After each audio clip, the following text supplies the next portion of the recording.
Welcome to Uncluttered and Unfiltered, the podcast urging you to let it go and don't look back. With nationally acclaimed professional organizer Christine Stone and self-proclaimed hot damn mess radio and TV personality Eden Kendall. Welcome everyone to Uncluttered and Unfiltered. Today's episode is very much one that you helped us create by answering a couple of questions on our Ladies Only Uncluttered and Unfiltered Facebook page. And we're going to get to that topic, which is things that bring you back. We're going to talk a lot about music. We're going to talk a lot about smells. Yep. Because of all of these different categories of senses, those are the two that I actually did a little research, believe it or not, and found out why those are the two senses that trigger the memories the most. Oh. So we're going to talk about that. But first, this is the start of our fourth season. So we're changing. I can't believe things. That. Can you believe that? Part of me can't, and then part of me can't imagine a world where I didn't have you to catch up with on a regular basis. I know, me too. I feel the same exact way. So, yeah, isn't that true with everything in time? Like sometimes you're like, how did the time go so fast? And other days you're just like, man, this feels like it's forever.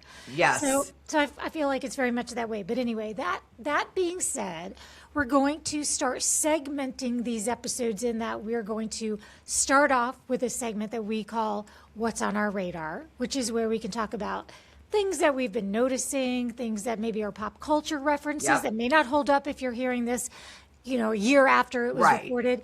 So just bear with us if that's the case. Then we'll take a quick break. We'll come back and talk about our topic. Then we'll take a quick break and we'll come back with an organizational tip. So that's the new format. Hope everyone is buckled up because we're going to start with what is on our radar. We've each picked a few things and we'll go back and forth. So we'll start with your first radar thing. Christine, what do you have? Well, my first radar thing, and everyone's probably like, how is this old lady so into this? But it is Ella Langley. I am obsessed with her new album. I love every song on it. Each one's better than the other one. And I was watching the music video to Choosing Texas, and everyone was correlating it with Urban Cowboy, which I don't know if you all remember my Urban Cowboy story on how I ended up going to school in Fort Worth, Texas. But it was because of Urban Cowboy. And when I was watching this video, I said, oh my God, this is exactly like 80s country. She brings back old school country, which has not been done in a really long time by a female artist. And I mean old school, not Carrie Underwood country. Sorry, I know people love her and all that, but she's in a different ranking in my opinion. Ella Langley is. She's only 25 years old. Correct. And I remember when I told you this, you go, oh my God, I interviewed her. I'm like, I did in person. Die. I would die. That's how much I am like a fangirl. So anyway. So for those not familiar with Ella Langley, the first way we got to meet her was when she did a duet with Riley Green. Love it. Said, excuse me. You look like you love that song. Me. And that's when I had the opportunity to meet her and interview her. Now her new album, Dandelion, well, Choosing Texas, has broken all kinds of records. And I was trying to pull up some of the records that it broke. But she beat a record set by Taylor Swift and Beyonce for that Choosing Texas song because it was at the top of all of the charts, not just country music. Right, not just country. I think I predict she is not only the next hot big thing, but she has staying power. Staying power, exactly. And she also brought back bangs because her bangs are just adorable. I saw a picture of her without bangs just the other day, and it was almost like I couldn't recognize her. I mean, I saw a beautiful woman, but it wasn't that one. She just looks so different. I love the fact that her album that she just came out with is called Dandelion. I have a very big fondness for dandelions. I only have one tattoo, and it's a dandelion. I love... Wait. Stop right there. What? Where is your tattoo? It's on my side. And is it big or small? It's from... Oh, that's big. It's pretty big. Did it hurt? Know that? No. Did it hurt? It did hurt. It was... But I got it when my daughter left for college. It was my empty nest tattoo. And because a dandelion, those little seeds, they fly off and they Right, start their own. right.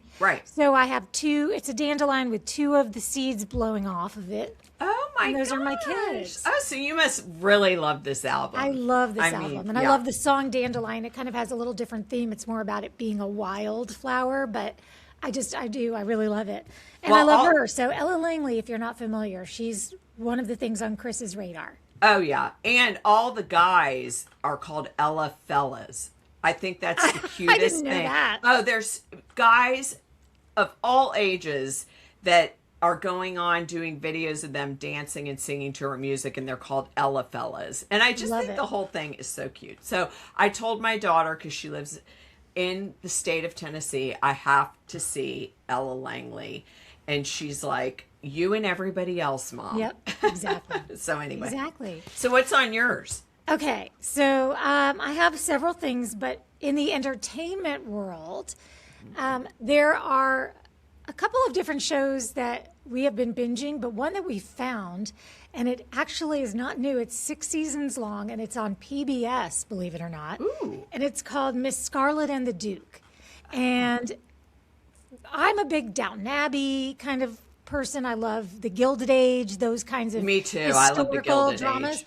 Well, this is very much like that in that it has the historic costumes. It's from way back in the day, and it happens in England, in London. But she's a detective, and he's the police commissioner, and Oh, I love that. romance. Will they? Won't they? There's a lot of that. Yeah. She's sassy as can be. It's super cute. There are 6 seasons, and I did not think I could ever get my husband to watch one of these period pieces with me, but even he loves it. And every time she Ooh. says something cute or sassy, he's like, "Ah, Miss Scarlet. Oh, Miss Scarlet." Oh, So I have that- to watch that. Yeah, I you'll love have to period check it out. pieces. And there's plenty of it. There's a 7th season being worked on right now. Oh, wow. So yeah, there's plenty of it to enjoy if you're looking for something. If you like Gilded Age, if you I like love Downton all Abbey, that stuff, and then Gilded this Age. is even better because it's a detective series, so there's always mystery. So it's great. It's got some good characters in it. Okay, so what about you? What else is on your radar? Okay, this is recent as of not last night, the night before last night. I didn't even tell you about this one yet. It's called Sky King Panic in the Sky, and it's on Hulu, at least in the United States. That's where I watched it. And it's fascinating. You have to watch this. What is it? A documentary? It's a documentary, and Okay. it's about, I think there's like three little episodes. I mean, they're not that long, but it's about a 2018 incident where a Horizon Air worker, he was a sky agent, like he just worked on the ground, like with the little things that waves in the planes and takes the luggage out and all that. His name was Richard Bebo Russell, and he stole a turboprop plane from the SeaTac airport, never learned how to fly, doesn't know anything about it. And he stole this plane, and they have all the original audio from the tower to him, all of it, in this documentary. So you hear, and what they do is they go back to tell you how normal this guy was. He was like homecoming king, and he was like this normal guy that everybody loved, like the nicest, sweetest guy. And what the documentary does, it not only explores what he did, but explores why he did it. How can someone so normal, so loved by everybody, just snap? I think I remember this story. It was in Florida, right? No, it was in I don't remember the story, obviously, then. Alaska. Okay. Yeah, I don't like remember. Hawaii, someplace. No, not in Hawaii. But I mean, I don't remember exactly. It was Okay. somewhere rural, though. You know what I Okay. mean? And it explores not only focusing on what he did, but the human story behind it, because they interview his entire family. He had all these brothers, sister, mother, aunt, friends. They got all his best friends to say, this is not him. This is not, never in a million years. And then on the live videos, I mean, audio they have, it says, like he says, I just don't want to live anymore. And I don't know how to fly this plane, but I'm doing it. And I don't think I want to land it, because they're like, we can help you try to land it. And he's like, I don't want to do this anymore.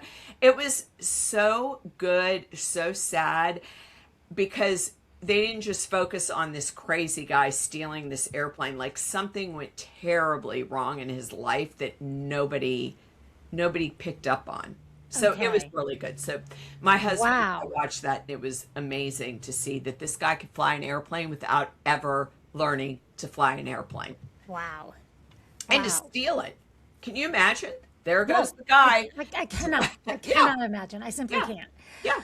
Wow. So that was on my radar. And I love, I love a documentary. So I know you do. Yeah. So my next two things are not entertainment world related at all. They're just little things I've been into since we last spoke.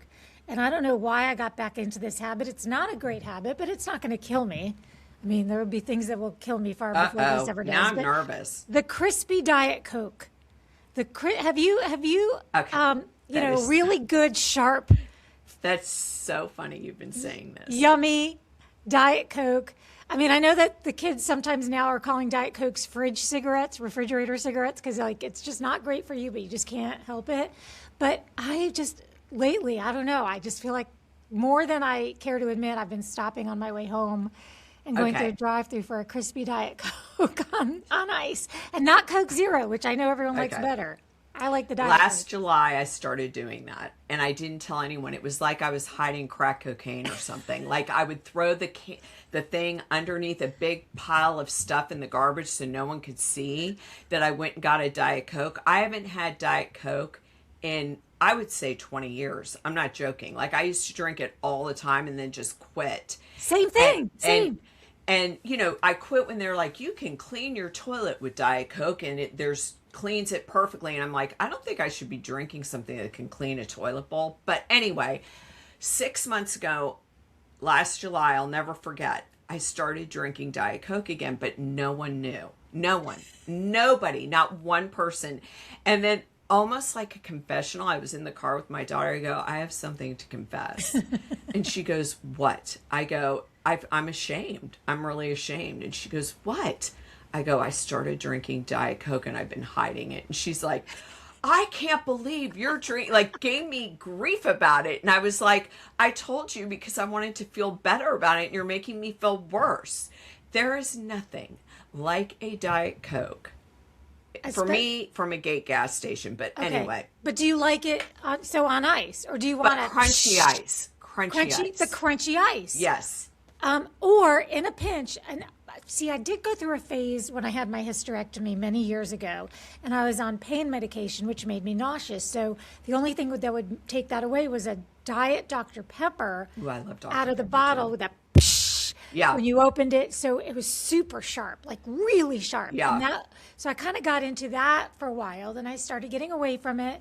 And this is just kind of, this one, it's not about the bottle. It has to be on the rocks. Oh, yeah. Crispy Pebble Ice, which is... Yes, Pebble Ice. I got a Pebble Ice machine for Christmas last year. Oh, you did? Yes. Oh, my God. I'm so not jealous. Put that in items I swear by on any Yes, of our shows. because I would love one of those. Oh, you have to get one. It's from Amazon. You have to get one. I have to get one, especially now that I'm hiding my Diet Coke addiction. I only drink one, and not even every day anymore because I felt so guilty. It's like once a week maybe. Mm-hmm. But when I tell you, when you have that first Diet Coke that you haven't had in like 20, you're like, oh my God, this is the best thing I've ever tasted.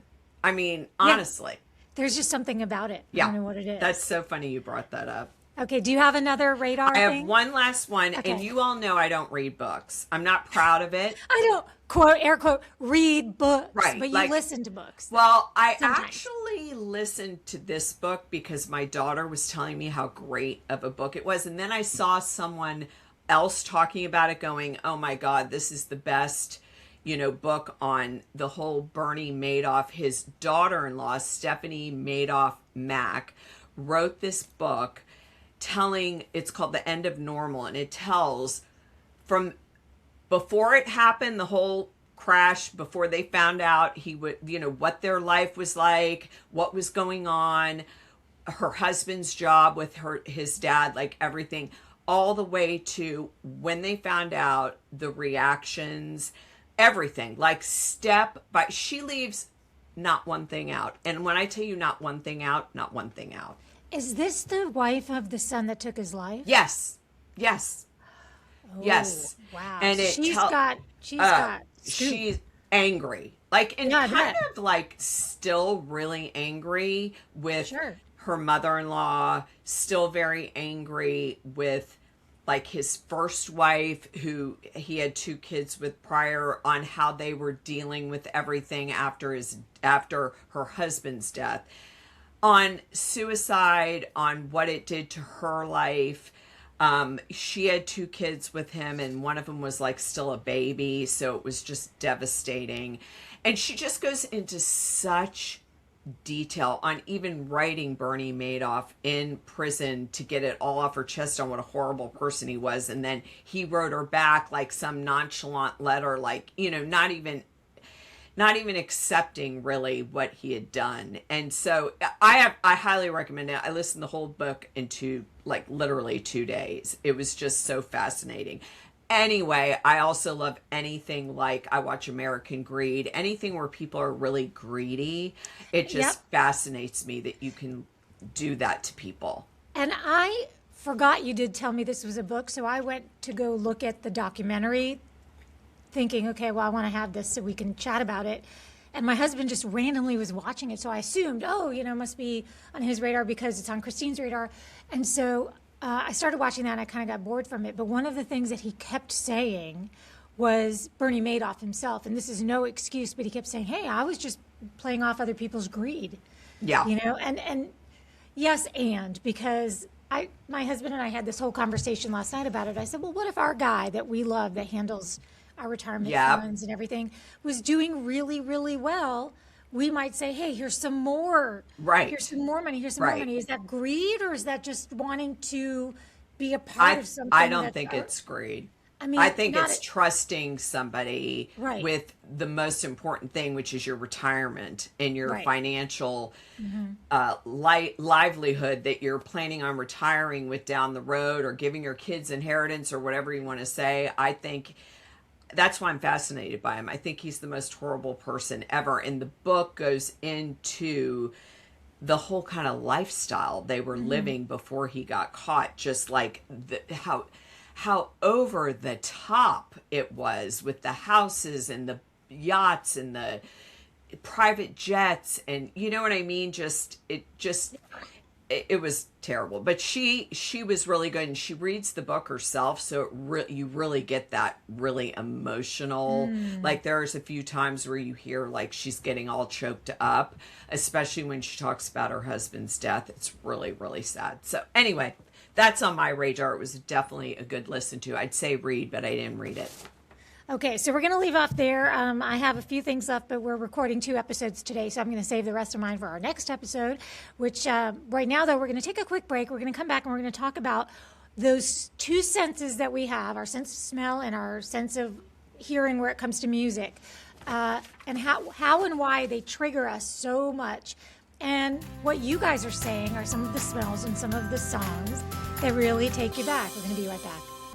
Welcome back. So we are talking today on this episode about smells and songs that really bring you back. Now, I did a little bit of research, and I don't want to bore anybody with the science behind it. You can certainly Google all of that. But there are scientific reasons why those things cut through all of the noise in our brain the way that they do. We actually are feeling something versus just remembering something. You know, if you read a book, you see something on a page, it might bring you back, but not the way smelling something or hearing a song will, right? Do you agree? Absolutely. Absolutely. I see it happening all the time throughout my day. So I posted in our Ladies Only Uncluttered and Unfiltered Facebook group, which we always say, please do join. We will have to let you into that. We do that so we can gatekeep just a little bit. Every now and again, someone gets on there and tries to sell something, and then they get booted out of the group. And we just want everyone to feel safe in that group. But anyway, it's a picture of a woman, And she has the very, very tight multicolored curlers in from a home perm. And the caption on the picture says, I can literally smell this Oh, picture. yeah. And I thought to myself, I can too. But what are some other smells that the minute you smell them, they bring you back immediately? Mine, a lot of you guys said, Love's Baby Soft. If I can smell it right now, that Love's Baby Soft perfume. Yeah, I don't remember that. You don't remember that? A lot No. of you guys did say that, but if I smelled it right now, it would immediately transport me back and I can remember it. What would you say is yours? I say for me, there's two. One, okay, you all know I was a flight attendant in my previous life, I call it. And one flight, some woman was wearing Giorgio Elizabeth Arden perfume. Okay. And, you know, when you're in an airplane, there ain't no getting away from it. So back in the day, you could smoke on the airplane too. So mix the Elizabeth Arden Giorgio perfume or Giorgio perfume. I don't know if it was Elizabeth, mixed in with cigarettes. And I literally felt like I was going to puke the whole entire flight. So one day I was in an elevator somewhere and someone walked in that elevator with that perfume on, an older woman. And I'm like, oh my God, I'm going to be sick. Like literally, it brought me right back to being a flight attendant on the airplane of the woman who stunk up the whole entire airplane mixed with cigarette smoke. So I think perfumes, because I also wore Polo perfume in college, which I would never in a million years wear now because I don't like any smells or fragrances at all, which I've told you about. But if I smell that now, goes right back to the college dorm room, you know, where I lived, what my apartment looked like. You know what I mean? Yeah. So some of the other things that you guys were saying on our Facebook page, Tony said, and this is no wonder she remembered the name. She said, yes, the dreaded Tony home perm. I couldn't have given you the name Tony, but I remember that was one of the brands. Yeah. The other one was Ogilvy. A couple of you remembered a name brand of those home perms called Ogilvy. Gina Tay. Oh, Do you Gina remember Tay. Gina Yeah, Tay? no, I think Gina my Tay. mom had that. Gina Tay, I definitely remember. Now, here's one that is Love's Fresh Lemon Body Splash. Tina talked about her farm, and she showed us a picture of her farm. I guess, you know, sometimes it's just not even something that's pop culture related. It's just specific to her. She grew up on a farm, so when she's smelling a farm, it's going to bring her back there. For me, another one is hot asphalt. If I'm ever walking somewhere and it's so hot that you can smell that asphalt, that brings me right back to childhood of playing outside with my friends. I can picture being on a bike.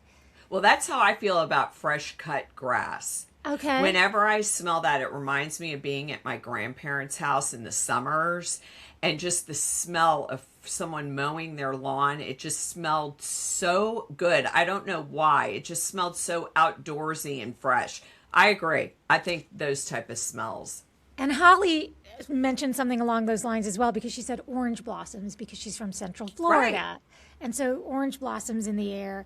And baby oil. Even if you go and put old school baby oil and you open the cap, you're like, oh my God. I remember being at the beach, slathering my body in that.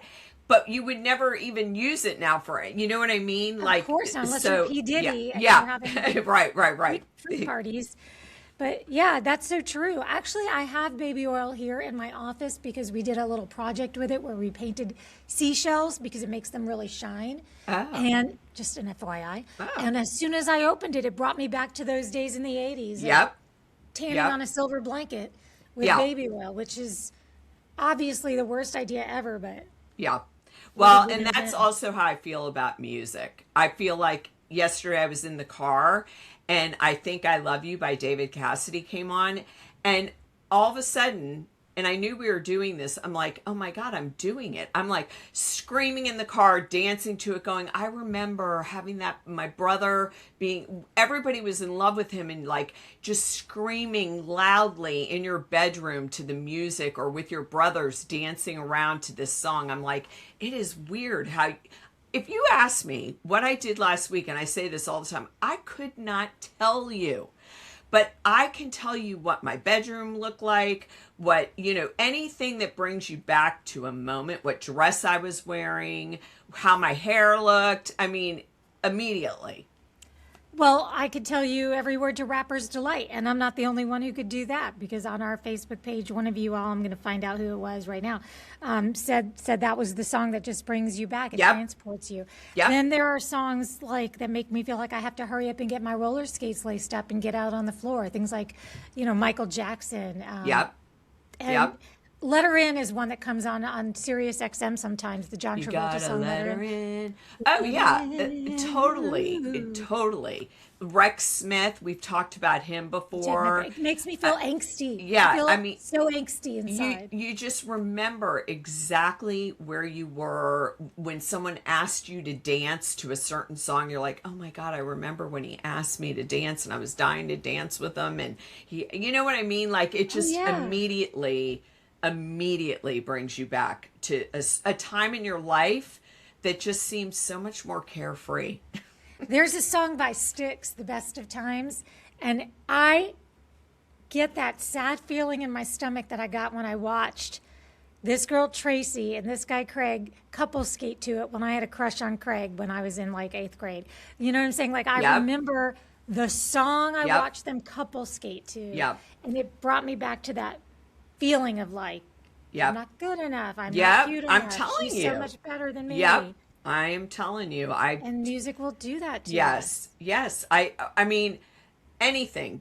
Earth, Wind, and Fire, The Carpenters. I can go on and on. It's like I remember exactly what I was doing the first time I heard that song. No matter what it is, you just remember what you were doing. It's weird how your brain stores information. It really is. It's like a key that unlocks certain doors. Yep. So do us a favor, if you have not ever done so, join our Ladies Only Uncluttered and Unfiltered Facebook group and comment. Both of those are, you might have to scroll a little bit depending on how recently someone else commented on it, but go ahead and comment on those. Let us know what is the smell, and then in a separate comment area, you can put what is the song that just brings you back immediately. So we're going to take another quick break. We're going to come back with an organizational tip, since Christine is indeed a professional organizer. And yesterday, the day that we're recording this is actually the day it is.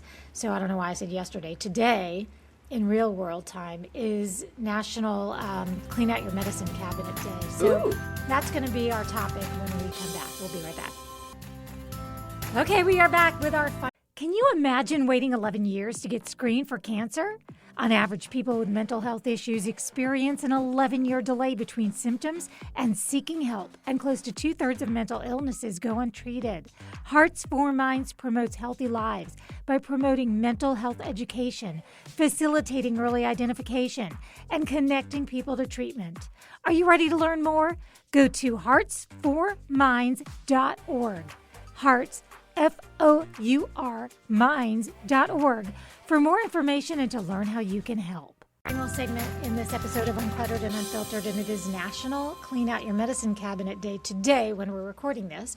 So walk us through this, because I know it's going to start with taking everything out and getting ready to do some purging.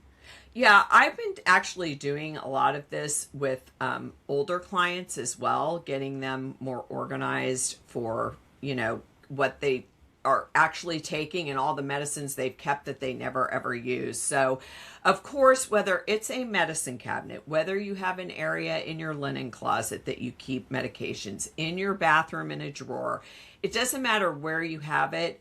It kind of all goes along the same line of course, you have to take every single thing out. Every medication, gather it all in one spot and start looking at the expiration dates. And there's different philosophies, so you can go ahead and ChatGPT that or Google it or whatever you want to do.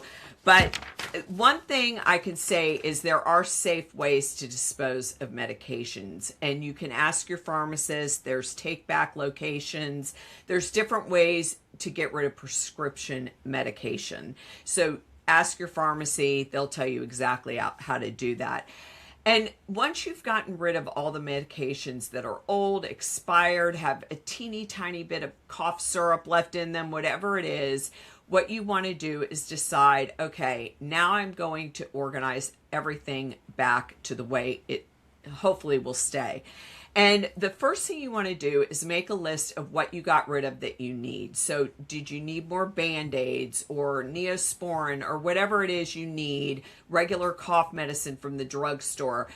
Make a list so that you're replenishing it, because if you don't, when you need it, you're going to go, why did I throw that out even though it was expired, because I'm dying over here and I need this medicine. So don't wait until you're sick to get what you need. Another thing I like to do is sort and label things. So things for headaches, for stomach problems, first aid, keeping all the necessary first aid items together. It just makes it easier, not only for you, but if you have a family or your spouse, so they can grab what they need and just put it back in. So I personally am a big bin user, whether it's in a drawer or on a shelf, because I have grandkids, and that's another thing. You need to be able to have a system, if you have grandkids or young kids that are going to be around, that you can grab the items and put them high up on a shelf, and then when they leave, you can grab them and put them back down, because you don't want anything like that to happen. So I like to keep them in bins and label them. What organizing products do you need to get them organized? If you're doing it in a medicine cabinet, there are organizing products to keep them all organized. If it's a drawer, there are drawer inserts to keep them separated and organized. And like I said, there's bins. So there's different ways of doing it depending on your space. And the key to keeping them organized is to purge on a regular basis. I purge medications at least every, I'd say 2 to 3 months, because it just, you're going to keep getting more in, especially as you get older. It's not like you're going to be getting less medicine. So keeping it purged just keeps everything, neat, organized, and ready to go when you need the medications. Okay. Good information. Okay, so there you have it. You've learned some things about our brains. You've figured out what's on our radar, and now you can organize your medicine cabinet in the time it takes you to probably have listened to this whole podcast. Right. You could have started from the beginning and done it all the way through. So your assignments are, in addition to the medicine cabinet thing, of course, would be to please do tell one friend about our podcast, our little podcast. And if you want to follow us on all the socials, we are on all the socials. But the one that we love the most is our Ladies Only page, where you can just send us a quick request and we will bring you into that, and you can post. And some ladies post some really funny things, and we love that. Or some ladies post some really serious questions, and we welcome that as well. Eventually, we can even add a Ask an Organizer part to this piece of it too. So if you have a question for Christine, just know it might end up as this final segment of the podcast. But until then, that Tylenol you bought in 1985, you can let it go. And don't look back.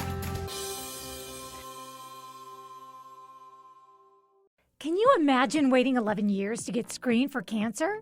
On average, people with mental health issues experience an 11-year delay between symptoms and seeking help, and close to 2/3 of mental illnesses go untreated.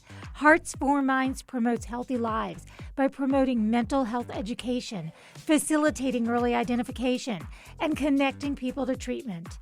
Are you ready to learn more? Go to heartsforminds.org. Hearts, FOUR, minds.org for more information and to learn how you can help.